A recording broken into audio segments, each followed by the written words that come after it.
Kahit nga katatapos lang natin mag-jogging mga kabilas ay yun, diretso na naman tayo dito sa ating alimanguhan. Tapos nga may bagong dating dito, puro lalaki, mga king crabs. Ang kilo naman ito mga kabilas na 1.7 ang isa. Bale nga pag pinagsama yung dalawa, kulang-kulang 4 na kilo. Laki nito mga kabilas. Hindi lang pala yan mga kabilas sa mga dumating, meron pa rin tayo dito mga pulahan. Pero mga kabilas, magkaiba ang presyo nito, yung king crabs tapos pulahan. Sa inyo po ba mga kabilas, magkano ang presyo nito?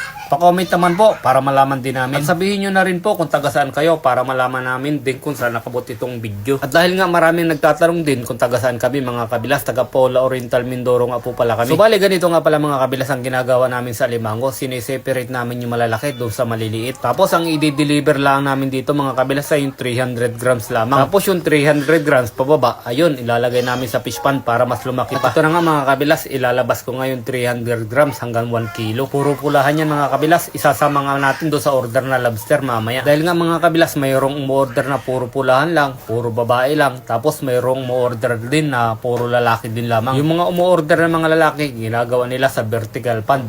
Yung mga umorder naman ng babae, mga kabilas ay pinapangkain lang siguro nila. Mag-iingat lang kayo mga kabilas pang magtatali ng alimango dahil nga medyo masakit din pag nakasipit.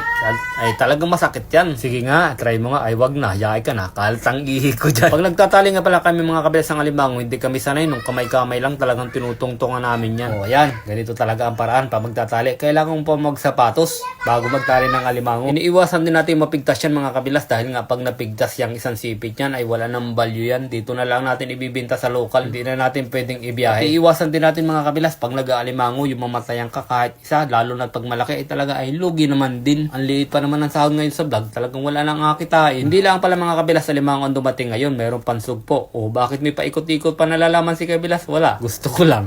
At ito na mga kabilas ang dumating sa ating mga hipon. Medyo maliliit lang yan na may kasamang malalaking sugpo. Tapos ang kilo naman ito mga kabilas ay depende yan sa laki at sa liit. Yun ganun mga kabilas. Marami nga nagtatanong dito kung anong presyo ng sugpo at presyo ng hipon. Hindi ko nga masagot mga kabilas dahil nga ganun. Sorry naman dyan. At ito na nga mga kabilas na lahat ng ating pan-deliver yan. Nasa 20 kilos lahat yan mga kabilas. May maliit at may malaki. Tapos separate natin mga kabilas yung lahat ng mga babae dahil nga may umorder din sa atin na gusto lahat ay mga babae. Kaya ano magagawa natin mga kabilas ay pagbigyan. Tapos magreklamo na iba ang presyo ay kubagang piliin mo naman lahat ng babae. Kawawa naman yung tirang mga lalaki. Bakit nakagalit na naman si kabilas? Hindi naman. Nagpapaliwanag laang naman. Ayan mga kabilas. PM lang sa mga gusto ng alimango dyan. At ayun mga kabilas, bago sana matapos itong video, kahit isang lambing lang mga kabilas dyan, kahit isang like lang. Or kung gusto nyo naman mga kabilas, kahit isang share naman. At comment na rin kayo mga kabilas kung taga saan kayo para malaman namin kung saan nakabot talaga itong video. At ayun mga kabilas, hanggang dito na lang. Marami na nga pala akong nasabi. Nagtatali lang naman ng alimango ay bye-bye!